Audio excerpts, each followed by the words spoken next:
Halo guys, welcome back again to my channel. Bersama saya Hansen di sini, dan seperti biasanya setiap harinya saya akan buatkan video seputar cryptocurrency. So bagi kalian yang tertarik seputar cryptocurrency, boleh aja langsung bantu saya like dan juga subscribe. Jangan lupa juga untuk hidupkan lonceng notifikasinya supaya kalian gak ketinggalan update terbaru seputar cryptocurrency. Oke, pada hari ini guys, kembali kita akan bahas putaran Bitcoin, dan sesuai dengan ekspektasi kita, semalam kita mendapatkan semacam volatilitas di market. Oke, pergerakannya juga sangat liar, dan itu juga udah saya sampaikan di video kemarin. Nanti akan kita bahas update-nya seperti apa. Tentunya sebelum itu, kita akan mulai dulu dari CoinMarketCap.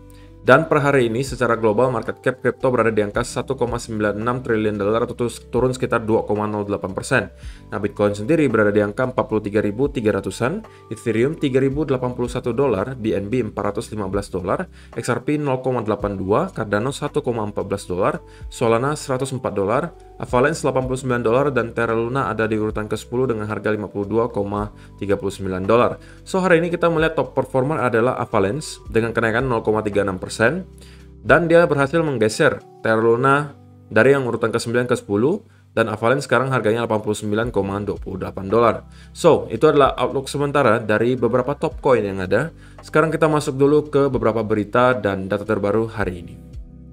Nah, yang pertama di sini disebutkan Bitcoin rejects sell off as 7.5% US inflation fails to keep Bitcoin down for long. Nah, untuk kalian-kalian yang semalam ada join live streaming saya, tentunya kalian sudah tahu hasilnya seperti apa. Data CPI yang keluar semalam, di mana kita melihat data CPI semalam itu keluarnya di luar ekspektasi pasar. Kalau kalian perhatikan, prediksi dari para analis dan ekonom, angka yang keluar semalam harusnya kurang lebih berada di angka 7,3%, alias kenaikan 0,3% daripada angka CPI sebelumnya yang berada di angka 7%. Namun, semalam itu keluarnya 7,5%. Berarti ini lebih buruk daripada yang diekspektasikan oleh para analis. Alias, kenaikannya daripada angka CPI sebelumnya itu bukan 0,3 sesuai dengan prediksi, tetapi 0,5. Alias, inflasinya naiknya lebih kenceng daripada yang diprediksikan. Tentunya ini bukanlah indikasi baik gitu ya, bukan juga berita baik. Dan kenapa dengan adanya hal ini bisa membuat harga Bitcoin dan pasar saham kembali drop? Karena para investor pastinya akan expect the Fed untuk akan lebih agresif dalam menaikkan suku bunga karena tingkat inflasi yang sudah tidak terkendali. Oke, semakin tinggi angka inflasinya, tentunya semakin cepat the Fed harus menaikkan suku bunga, dan kenaikan suku bunganya itu bisa jadi juga lebih besar. Yang mungkin awalnya diekspektasikan 0,25%, bisa jadi malah menjadi kenaikannya 0,5%. Nah, itulah yang menyebabkan sentimen market hari ini kembali sedikit ke arah netral, cenderung bearish gitu ya. Karena tentunya banyak investor kembali merasakan takut gitu, bahwa nanti ketika terjadi kenaikan suku bunga, itu akan membuat market kembali drop parah gitu ya. Jadi tentunya itu yang membuat market hari ini kembali drop, karena adanya sentimen yang dimana market merasa kembali ketakutan akan the Fed yang akan makin agresif gitu untuk melakukan kebijakan-kebijakan mereka. Oke, so itu adalah hal yang pertama. Kemudian kalau misalnya kalian pengen lihat detailnya untuk data CPI atau inflasi, ini adalah ada list gitu ya dari beberapa negara besar di dunia. Dan kalau misalnya kalian perhatikan di listnya, sebenarnya Indonesia termasuk salah satu yang cukup baik gitu ya. Angka inflasinya tidak terlalu besar, 2,2% year on year-nya. Sedangkan US itu angkanya sudah mencapai 7,5%. Dan ini adalah katanya angka terbesar inflasinya selama 2 dekade terakhir. Itu yang menyebabkan market hari ini ya tentunya agak sedikit low lagi sentimennya gitu ya. Tapi ya kalau dilihat lagi list ke bawahnya, tentunya sebenarnya masih banyak sekali gitu ya negara-negara yang mendapatkan tingkat inflasi yang lebih parah gitu. Salah satunya Venezuela 472% year on year-nya. Argentina 50%, Turki 48%. So ya, US juga termasuk cukup tinggi, tapi tidak separah beberapa negara yang kita sebutkan di sini. Oke, so itu adalah berita selingan aja untuk kalian ketahui, menambah wawasan kalian gitu ya, bahwa Indonesia ternyata data CPI-nya atau inflasinya nggak buruk-buruk banget ya, hanya 2,2%. Dan Berikutnya, ini juga ada reminder untuk kalian bahwa per hari ini kembali kita udah di hari Jumat gitu ya. So, setiap hari Jumat kita akan mendapatkan Bitcoin option expiry seperti biasa. Dan angkanya untuk minggu ini lumayan besar, 860 juta. Sekali lagi, untuk kalian yang merupakan short term trader, usahakan jangan sampai terlalu over leverage gitu ya. Jangan sampai terlalu over confidence dengan analisa kalian. Karena kalau kalian perhatikan, per hari ini 24 jam terakhir itu ada 87.854 trader yang kembali ke liquid. Dan ini sudah saya ingatkan semalam guys. Ini sudah saya ingatkan semalam. Bahwa event-event besar seperti CPI itu biasa nanti ada penumpang gelapnya gitu. Alias ada orang-orang yang akan mengambil kesempatan dari event besar ini, data CPI yang akan keluar, untuk memanipulasi market dan meraup keuntungan dari kalian. Itu sudah saya sebutkan di video semalam. Oke, dan siapa yang kira-kira bisa meraup keuntungan dari kalian? Ya bandar. Bandarnya siapa? Exchange. Caranya seperti apa?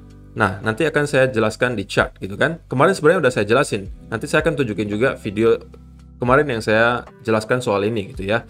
Tapi yang kita bisa lihat hari ini bahwa ada sekitar 276 juta dolar yang ke liquid value-nya. Dan menariknya, kalau kalian perhatikan, yang long maupun yang short itu sama-sama kena gitu. Kalau biasanya kan kita hanya melihat lebih dominan ke salah satu arah gitu ya. Mungkin 80% yang long, 20% yang short. Atau mungkin 80% short, 20% long gitu. Kalau hari ini cenderung seimbang. Alias 24 jam terakhir itu hanya 60% long. Tapi yang short 40%-nya juga kurang lebih kena liquid gitu. Jadi tentunya ini bukan hari yang baik ya untuk para trader. Dan tentunya ini sepertinya masih akan berlanjut guys. Oke, keadaan market yang labil seperti ini bisa jadi berlanjut sampai weekend nanti. Seperti yang kalian ketahui juga bahwa weekend itu ya volumenya tidak terlalu besar gitu. Dengan volume yang tidak terlalu besar, maka cenderung kita akan rawan mendapati semacam manipulasi. Jadi itu perlu saya ingatkan untuk kalian gitu ya. Tetapi untuk kalian-kalian yang merupakan trader dan kalian memang sudah selalu disiplin dengan trading plan kalian, ya harusnya mau manipulasi semacam apapun ya tidak akan berdampak terlalu parah dengan ke hasil trade kalian, karena kalian selalu disiplin gitu ya, menaruh stop loss, tidak over leverage dan lain sebagainya. Biasanya orang-orang yang ke liquid di sini itu pasti melanggar salah satu dari beberapa hal yang tadi saya sebutkan. Antara mereka over leverage, antara mereka tidak pakai stop loss, antara mereka terlalu over confidence. Itu aja yang bisa membuat orang-orang ke liquid. Padahal pergerakan semalam itu kalau diperhatikan itu hanya dari 46.000 ke 44.000 gitu ya, kurang lebih ke 45.000, turun lagi ke 43.000. Itu range-nya sebenarnya kecil gitu, tapi bisa membuat orang-orang sebanyak ini ke liquid. Bayangin aja. Berarti kesimpulannya orang-orang semalam trade itu pakai leverage-nya gede banget gitu. Nah, berikutnya ini adalah salah satu hal yang menurut saya sering disepelekan orang gitu ya. Kebanyakan dari kita itu hanya melihat yang terjadi di depan layar, alias yang kita lihat hanya chart gitu kan. Hari ini ngedam, koreksi. Kemudian kita hanya lihat di Twitter gitu kan, orang-orang nge-tweet, wah ini bakal ngedam lagi, wah the Fed bakalan hawkish lagi, bakalan agresif lagi, yang membuat sentimen kembali fear. Tetapi kalau kita melihat ke belakang layar secara fundamental data on-chain, dan kalau di sini kita lihat dari walletnya para paus gitu ya, itu mereka nggak henti-hentinya guys melakukan akumulasi, nggak henti-hentinya. Ini ada satu wallet yang ditunjukkan di sini di tanggal 10 Februari 2022 alias kemarin ya, kemarin 10 Februari 2022 dia melakukan pembelian selama berapa kali, kalian hitung saja sendiri di sini. Ini semuanya di tanggal 10 Februari, oke? Dan belinya juga bukan dikit-dikit ya, 5 Bitcoin, 12, 9, ada yang 65 Bitcoin, 18 Bitcoin, kemudian 26 Bitcoin, dan seterusnya. Oke, jadi yang bisa kita lihat apa? Bahwa walaupun sentimen market sekarang dalam keadaan fear, tetapi orang-orang yang percaya bahwa Bitcoin adalah future currency, itu terus gitu guys, melakukan akumulasi. Mereka ya happy-happy aja gitu kalau kalian terus-menerus ngedump, sell off, kalian terus-terus panik gitu ya, panic selling semuanya. Ya makin murah dia makin seneng gitu. Mereka tinggal akumulasi aja, seperti yang udah saya sampaikan. Cara mainnya gimana? Simple, cara mainnya mereka tinggal tunggu kalian panic selling, mereka terus akumulasi, akumulasi, akumulasi, dan akumulasi.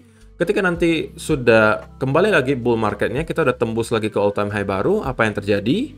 Mereka tinggal panen orang-orang yang kemarin panic selling, baru mulai FOMO. Nah, itu kebalik gitu guys. Harusnya kalian ikutilah para pemain-pemain besar seperti ini, para paus-paus. Oke, belinya di bawah.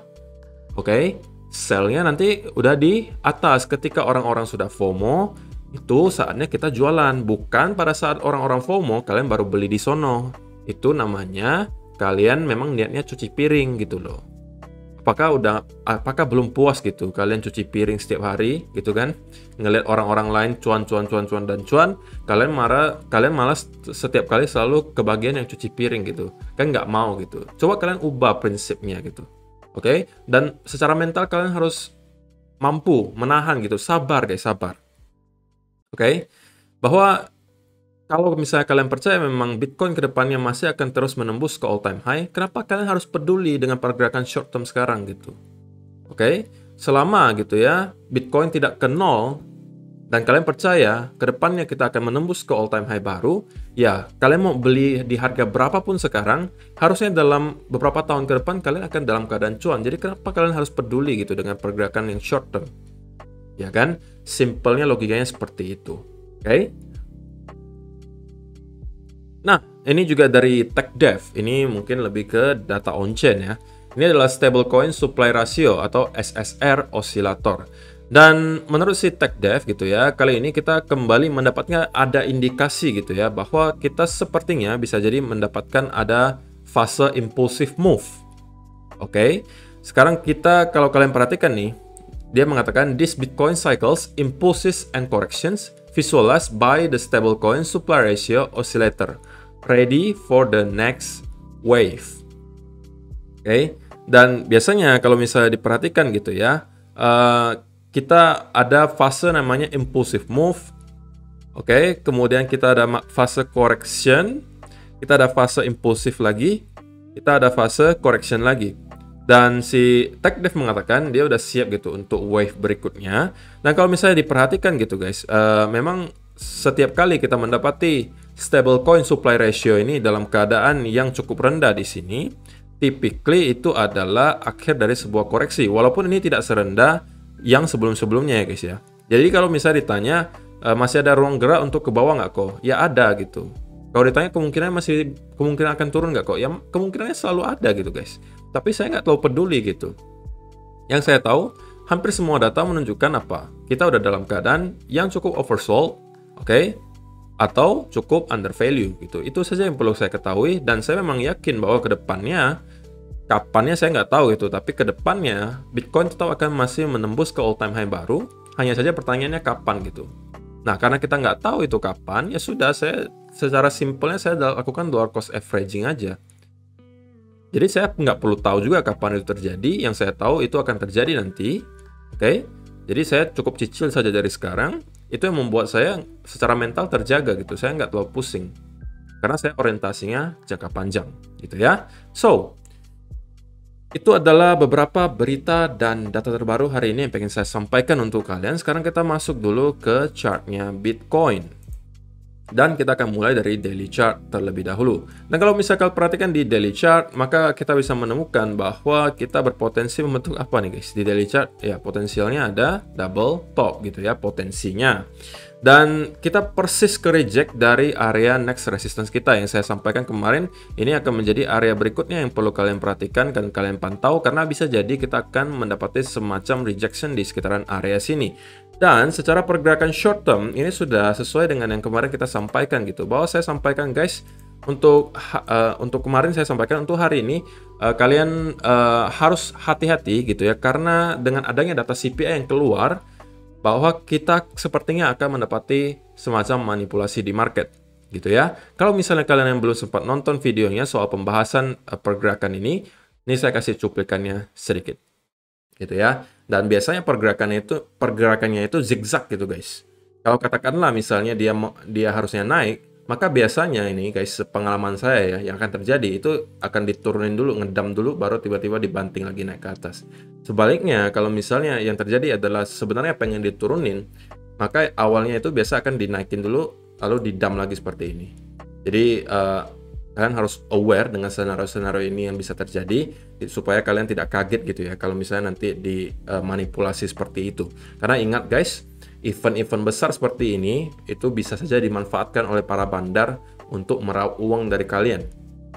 Apalagi yang gila future gitu kan, yang gila leverage. Nah, inilah saat bagi mereka gitu untuk melakukan manipulasi ya, supaya ada alasannya gitu guys. Kalau misalnya sekarang tiba-tiba kita mendapatkan pergerakan seperti ini kan nggak make sense gitu guys. Kenapa? Karena kan nggak ada kejadian apa-apa, tiba-tiba langsung kayak gini kan aneh gitu ya. Kelihatan banget bandarnya main. Tetapi kalau misalnya nanti ada event besar seperti CPI yang keluar datanya, maka ada alasan bagi mereka untuk melakukan volatilitas semacam itu gitu ya. Jadi inilah saat-saat nanti bandar akan meraup uang dari orang-orang yang pakai over leverage. Jadi jangan sampai kalian melakukan hal tersebut. Tetap objektif guys dengan plan kalian. Jangan sampai kalian kemakan emosi gitu ya. Nah, itu adalah tadi cuplikan dari video semalam tentang saya sebutkan guys, kalian jangan sampai kaget gitu ya kalau misalnya ternyata nanti kita mendapatkan ada pergerakan yang cukup zigzag di sini, oke? Ini tujuannya apa guys? Dilakukan seperti ini tujuannya apa? Tujuan satu-satunya adalah untuk meliquid gitu ya orang-orang yang memakai leverage terlalu besar. Saya udah sampaikan bahwa semalam itu kita akan mendapati penumpang gelap gitu guys, yang memanfaatkan momen di mana data CPI akan keluar dan itu dinanti-nantikan oleh para investor. Dengan adanya event besar semacam itu, ada alasan bagi para exchange atau para bandar untuk melakukan manipulasi semacam ini. Pergerakannya zigzag seperti ini untuk apa gitu ya. Nah, simpelnya kalau misalnya kita lihat di 15 minute chart, maka ini kenapa bisa orang-orang yang long sama short itu sama-sama kena? Karena pertama ini di dump dulu nih, di dump. Ini mancing apa? Mancing orang-orang sell gitu kan, sell dulu. Dan sekaligus meliquid orang-orang yang sell yang buy di sekitaran sini, karena liquid. Karena biasanya mungkin stop loss-nya ditaruh di sini. Nah, belum selesai di sini, dinaikin lagi ke atas. Oke, ini untuk apa? Untuk memancing orang-orang buy. Sekaligus meliquid orang-orang yang sell di sini. Udah kan? Kena lagi. Jadi atas bawah sudah kena. Belum puas, dibanting lagi ke bawah. Jadi orang-orang yang buy di sini lagi-lagi akan ke liquid. Oke.